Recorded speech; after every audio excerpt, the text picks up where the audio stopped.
यहाँ स्क्रीन पर आपको दिख रहा है केमिकल प्रॉपर्टीज। 2 क्लास हम लोग अमाइन का कर चुके हैं, आज 3rd क्लास है। हम लोग प्रिपरेशन कर चुके हैं अमाइन का, और ये रिएक्शन बिल्कुल प्रिपरेशन में ही आया था। याद करो, अमोनोलिसिस, अल्काइल हैलाइड के अमोनोलिसिस से प्राइमरी अमाइन बनता है, और फिर प्राइमरी अमाइन का फिर अल्काइल हैलाइड से कराते हैं तो सेकेंडरी, टर्सरी और quaternary ammonium salt. Chemical properties का नाम ही है अल्काइलेशन, यानी इसमें अल्काइल ग्रुप ऐड करना है।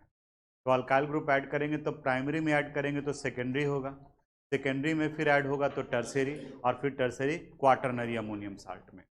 रिएक्शन बिल्कुल उसी तरह से, एलिफैटिक हो या एरोमेटिक हो, प्राइमरी अमाइन अगर है तो वो कन्वर्ट करेगा।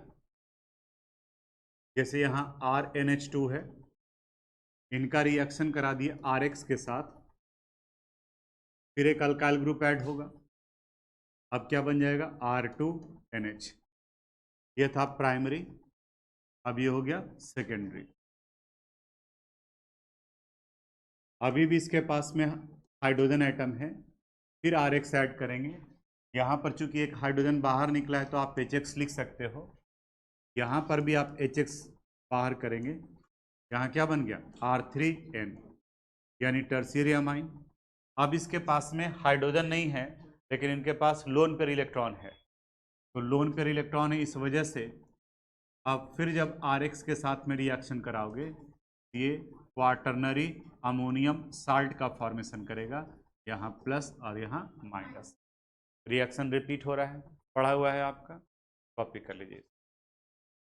यहाँ देखो सेकंड केमिकल प्रॉपर्टीज पर आ गए हम लोग। अभी हम लोग कंप्लीट किए थे अल्काइलेशन, यानी अल्काइल ग्रुप ऐड किए थे।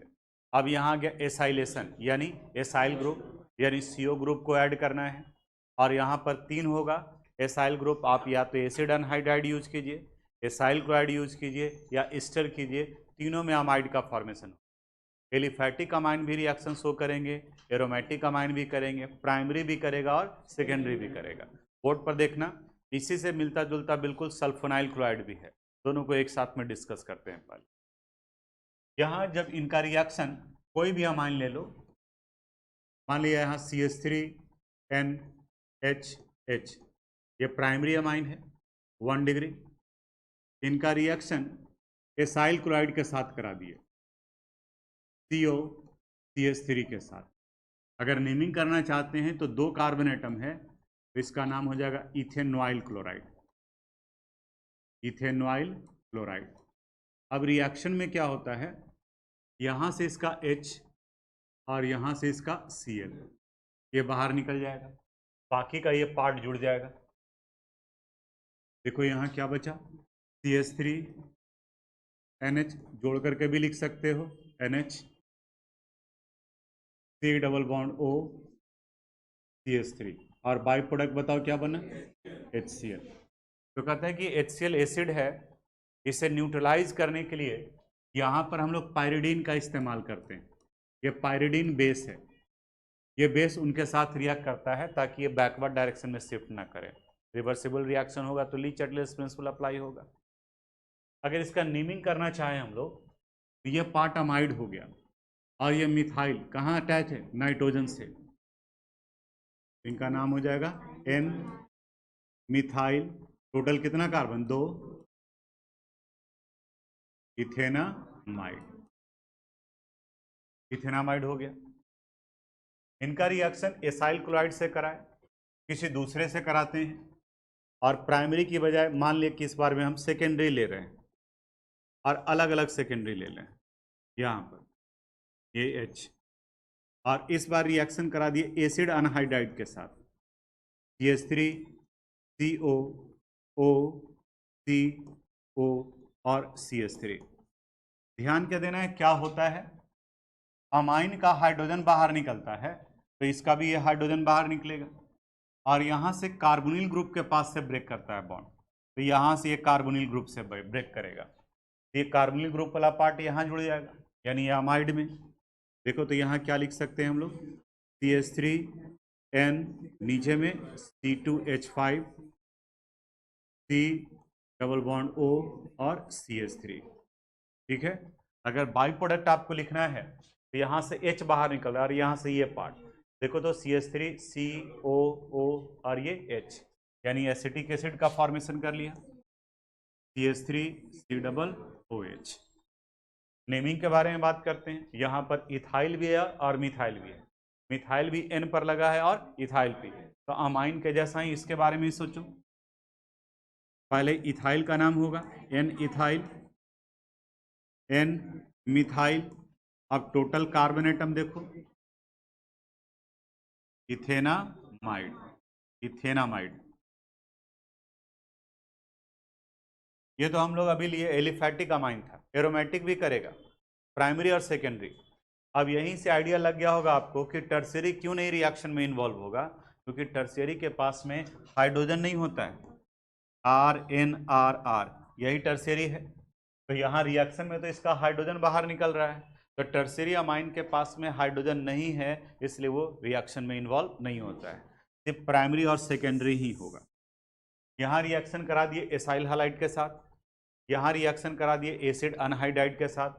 अब हम लोग रिएक्शन कराते हैं ईस्टर के साथ में, और इस बार ले रहे हैं ये एरोमेटिक, मान लिए सेकेंडरी ही ले लेते हैं, CH3H, और इनका रिएक्शन करा दिए CH3COOCH3, ये ईस्टर हो गया। देखो यहां से कौन सा पार्ट निकलेगा, H, बॉन्ड ब्रेक करेगा कार्बोनिल ग्रुप के पास से। देखिए क्या फॉर्मेशन हो गया, पहले ये बेंजीन बना लिया यानी कि फिनाइल ग्रुप, नाइट्रोजन, नीचे में क्या लगा है CH3, यहाँ C डबल बॉन्ड O और CH3। जरा बताओ तो बाई प्रोडक्ट यहाँ क्या होगा, CH3O और यहाँ OH यानी अल्कोहल, CH3OH। अब जरा नेमिंग करते हैं इसका। मिथाइल भी है और फिनाइल भी है, मिथाइल M से और फिनाइल P से। अल्फाबेट में कौन पहले, M के बाद में P आता है, MNOP, याद है। तो यहाँ N methyl, N phenyl, total 2 carbon atom है, इथेनामाइड। ठीक है, तो इस रिएक्शन का अगर आप यूज करेंगे तो सिर्फ टर्शियरी को आप डिफरेंशिएट कर सकते हैं, यानी सैंपल दिया गया प्राइमरी सेकेंडरी या टर्शियरी, तो जो रिएक्शन में इन्वॉल्व नहीं होगा वो टर्शियरी होगा, लेकिन प्राइमरी और सेकेंडरी को आप डिफरेंशिएट नहीं कर पा रहे हैं। लेकिन वहीं अगर बिल्कुल same type of reaction aryl sulfonyl chloride के साथ कराते हैं तो प्राइमरी अलग रिएक्शन दिखाएगा, सेकेंडरी अलग दिखाएगा, टर्शियरी अलग दिखाएगा, यानी तीनों यूज कर सकते हैं। Aryl sulfonyl chloride, benzene sulfonyl chloride भी कह सकते हो, इसे हिंसबर्ग्स रिएजेंट भी कहा जाता है। तो कुछ एक जगह पे टर्म भी आएगा हिंसबर्ग्स रिएजेंट। रिएक्शन बिल्कुल इसी के जैसा, सेम टाइप ऑफ रिएक्शन।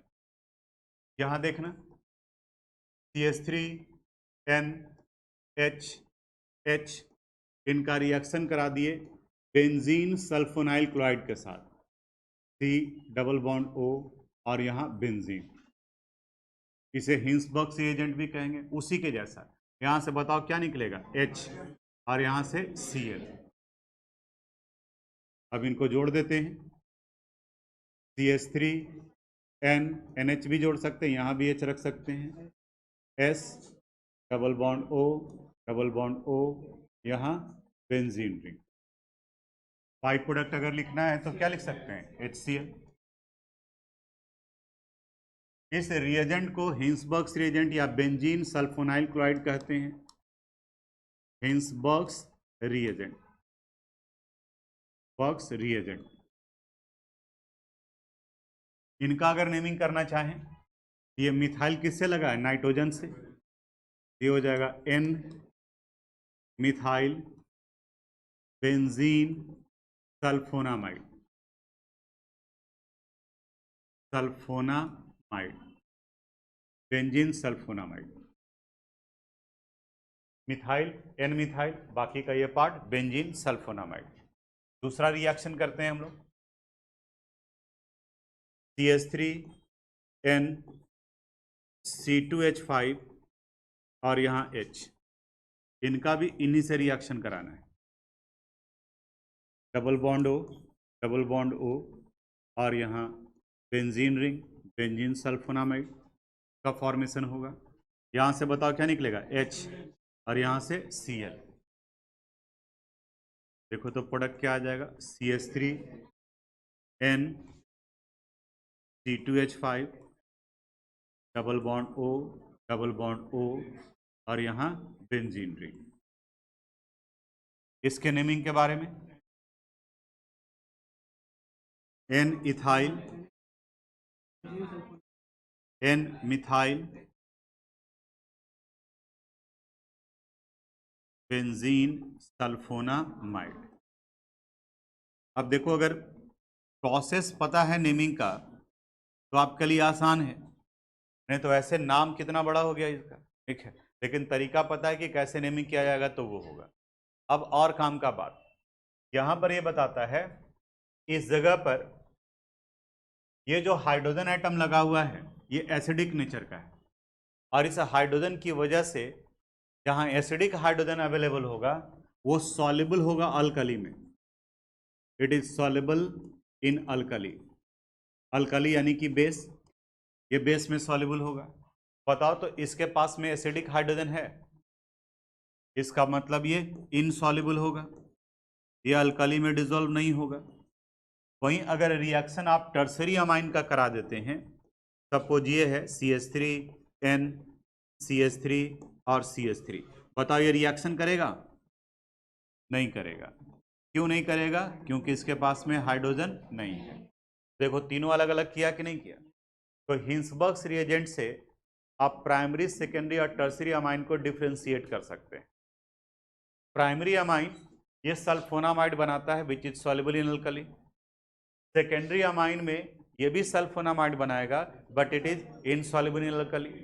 और जो अमाइन रिएक्शन ही नहीं करेगा वो हो गया टर्सरी। तो इस तरह से हम लोग प्राइमरी, सेकेंडरी और टर्सरी तीनों को अलग अलग कर सकते हैं, तीनों को डिफ्रेंशिएट कर सकते हैं। बोलो क्लियर है। अब इसको लिखवाते हैं। यहाँ पर रिएक्शन एक दिख रहा है, कार्बाइलामाइन टेस्ट। इसके पहले हम लोग अल्डिहाइड कीटोन कार्बोक्सिलिक एसिड में ही पढ़े थे, एक आयोडोफॉर्म टेस्ट, याद आ रहा है। सब पार्टिकुलर रिएक्शन के लिए था। आयोडोफॉर्म को भी थोड़ा एक बार रिकॉल करते हैं। आयोडोफॉर्म में पढ़े थे, ये वही अल्डिहाइड या कीटोन देंगे which has a methyl group attached with carbonyl carbon atom, यानी जहाँ CH3 ग्रुप लगा हो CO से, वो आयोडोफॉर्म टेस्ट देता है। येलो प्रेसिपिटेट का फॉर्मेशन करता है। यहाँ पर भी प्राइमरी, सेकेंडरी, टर्सरी दिया हुआ है। आपको नहीं पता है ABC में कौन प्राइमरी है, कौन सेकेंडरी, कौन टर्सरी है, कार्बाइलामाइन टेस्ट दीजिए। जहाँ आइसोसाइनाइड का फॉर्मेशन होगा क्लोरोफॉर्म और अल्कोहलिक पोटासियम हाइड्रोक्साइड से, इसका मतलब ये हुआ कि वो प्राइमरी है, और जहाँ नहीं हुआ वो सेकेंडरी या टर्सरी हो सकता है। प्राइमरी यानी RNH2 ऐसे लिखते हैं, RNH2। इनका रिएक्शन क्लोरोफॉर्म से यानी CHCl3 in the presence of 3 लिखा गया है बैलेंस करने के लिए। अल्कोहलिक है यानी C2H5OH, it will result the formation of isocyanide, इन्हीं का फॉल स्मेल होता है। और बाई प्रोडक्ट में यहाँ बन जाएगा 3KCl प्लस 3H2, यानी इसकी वजह से कार्बाइलामाइन रिएक्शन में वो टेस्ट आता है। एक और रिएक्शन इसके बाद का एलिफैटिक में कंप्लीट होगा, रिएक्शन विथ नाइट्रस एसिड। ये भी हम लोग का पढ़ा हुआ है, याद करो। Send mayor reaction, when aniline is treated with nitrous acid it result the formation of benzene diazonium chloride. बिल्कुल सेम टाइप से एलिफैटिक भी रिएक्शन करेगा, यानी एलिफैटिक और एरोमेटिक दोनों प्राइमरी अमाइन रिएक्ट करते हैं। RNH2 नाइट्रस एसिड के लिए हम लोग सोडियम नाइट्राइड का रिएक्शन HX से कराते हैं। यहाँ फॉर्मेशन होगा एलिफैटिक डाइजोनियम साल्ट का R2RN2X, लेकिन ये अनस्टेबल होता है, इसलिए इसको ब्रैकेट में रखा गया, यानी कि रिएक्शन में थोड़ी देर के लिए बनेगा और फिर ये हाइड्रोलाइज हो जाते हैं, और हाइड्रोलाइज होकर ये कन्वर्ट कर गया अल्कोहल में, ये नाइट्रोजन गैस बाहर निकल जाता है और यहाँ से X और ये HX का फॉर्मेशन, यानी एलिफैटिक डाइजोनियम साल्ट एग्जिस्ट नहीं करेगा, वो हाइड्रोलाइज कर जाएगा। लेकिन एरोमेटिक डाइजोनियम साल्ट बहुत इंपॉर्टेंट है, अगला टॉपिक हम लोग का यही होने वाला है। इनसे कई तरह के एरोमेटिक कंपाउंड बनाए जा सकते हैं। NaNO2, HX की बजाय अगर मान लीजिए हम लोग HCl ले लिए तो यहाँ बन जाएगा benzene diazonium chloride N2Cl plus minus. अब ये क्या क्या बन सकते हैं, कई तो हम लोग पढ़े भी हैं। क्लोरो बनेगा, ब्रोमो बनेगा, आयोडो बनेगा, फिर अल्कोहल में भी कन्वर्ट कर सकते हैं, फिनॉल में कन्वर्ट कर सकते हैं, फिर बेंजीन में कन्वर्ट कर सकते हैं, वो इसके बाद वाले क्लास में हम लोग। लेकिन अभी सिर्फ इतना किए प्रिपरेशन, और जब डाइजोनियम साल्ट स्टार्ट करेंगे तो मेथड ऑफ प्रिपरेशन में यही रिएक्शन रिपीट हो, यानी अगले वाले क्लास में प्रिपरेशन इसी से हुआ, एनिलीन से। इसको स्क्रीन पर आपको दिख रहा है रेजोनेंस स्ट्रक्चर, कई बार हम लोग पढ़ चुके हैं रेजोनेंस स्ट्रक्चर, बिल्कुल सेम टाइप का होगा। जैसे ही इनिशिएट करेंगे आपको समझ में आए कि अब बाकी का आगे का क्या प्रोसेस होना है, तो आप इंतजार नहीं करो, फिर उसके बाद में बढ़ोगे, सिर्फ स्टार्टिंग में देख लो कि कैसे क्या होना है। एनिलीन का रेजोनेंस स्ट्रक्चर लिखना है। एनिलीन यानी जहां बेंजीन के साथ में NH2 ग्रुप लगा हो, यहाँ ये बेंजीन है और यहाँ NH2। इस NH2 में नाइट्रोजन के पास में लोन पेयर इलेक्ट्रॉन है, तो देखो तो ये पेयर ऑफ इलेक्ट्रॉन यहाँ शिफ्ट करेगा, जहाँ सिंगल बॉन्ड है वहाँ किस में कन्वर्ट कर जाएगा, डबल बॉन्ड में, and at the same time ये डबल बॉन्ड ऑर्थो पोजिशन पर शिफ्ट करेगा। अब अगला स्टेप इमेजिन करो क्या होने वाला है, NH2 यहाँ प्लस चार्ज, इस जगह पे डबल बॉन्ड, और pair of electron ortho position पर, यहाँ माइनस, और अल्टरनेट पोजिशन पर डबल बॉन्ड है। फिर अब ये यहाँ शिफ्ट करेगा डबल बॉन्ड में, और ये पेयर ऑफ इलेक्ट्रॉन पारा पोजिशन। समझ में आया आगे क्या होने वाला है, बिल्कुल हेलोरीन और फिनॉल के जैसा ही है, तो आप इसको कंप्लीट कीजिए।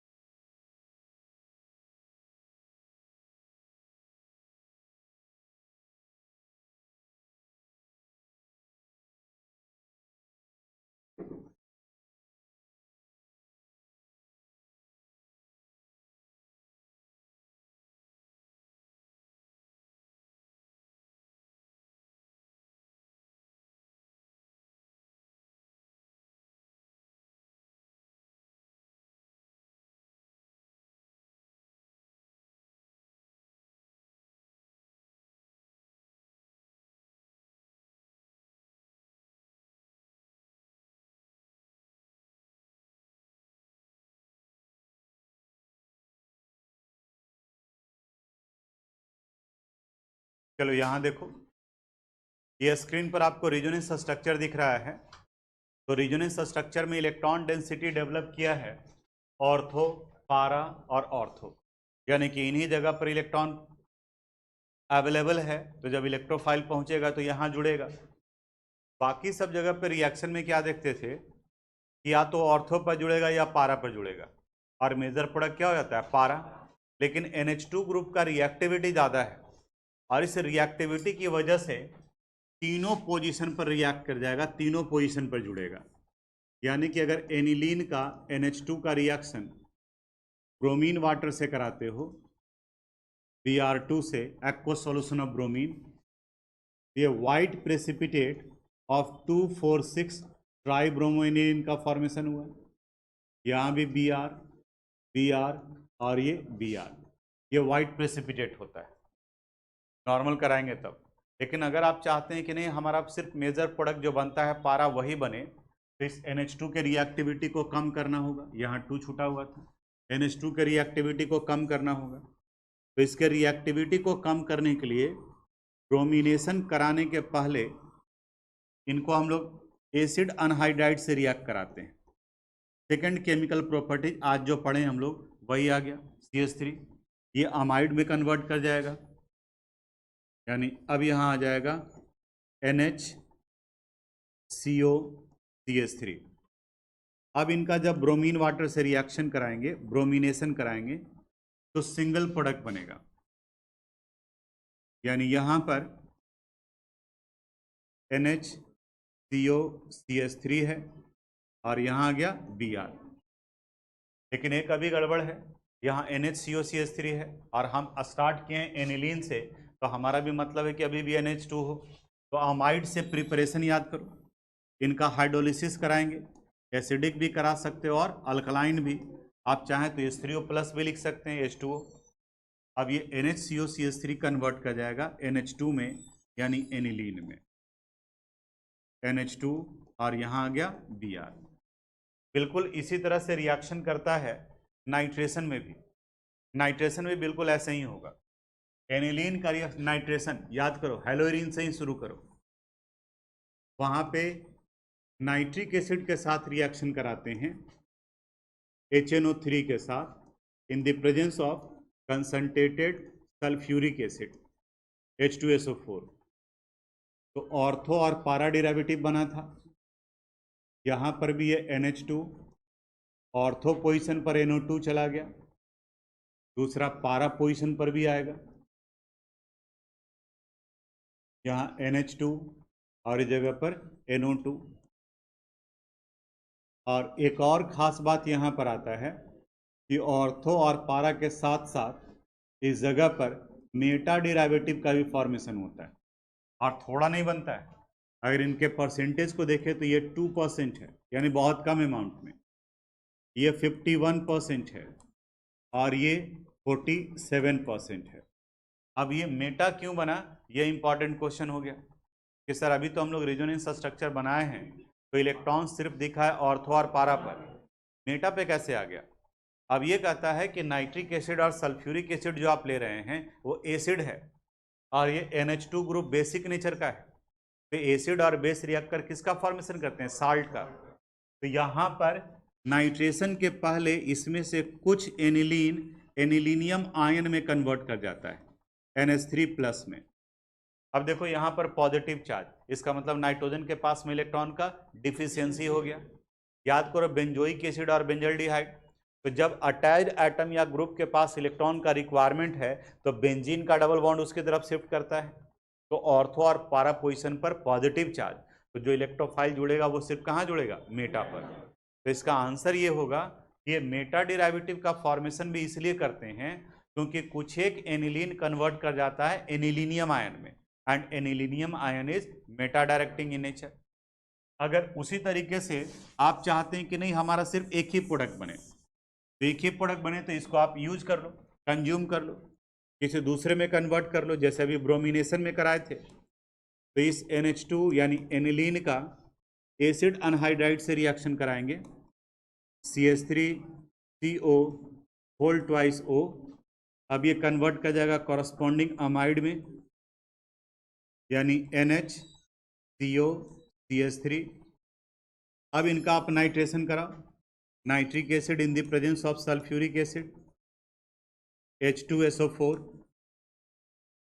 आप चाहें तो 1-2 करके भी लिख सकते हैं, यहाँ हम अलग अलग करके लिख दिए NHCOCH3, यहाँ क्या जुड़ गया, NO2।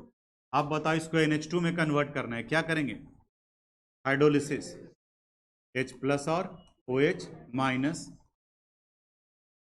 ये कन्वर्ट कर गया NH2 और इस जगह पर,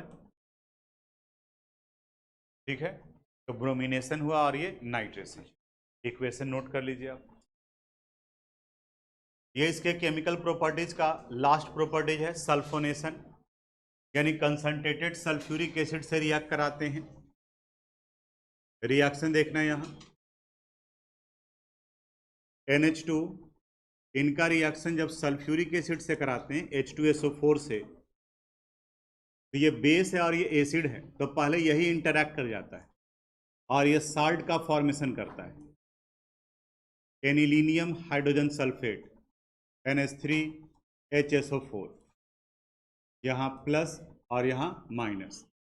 फिर जब इसे हीट करते हैं तो डिहाइड्रेशन होता है और सल्फानिलिक एसिड का फॉर्मेशन करता है। NH2 और यहाँ SO3H। ये on proton transfer reversible nature का है। प्रोटॉन यानी H+ ट्रांसफर एक से दूसरी जगह पर शिफ्ट करेगा, तो अगर ये H यहाँ शिफ्ट कर गया,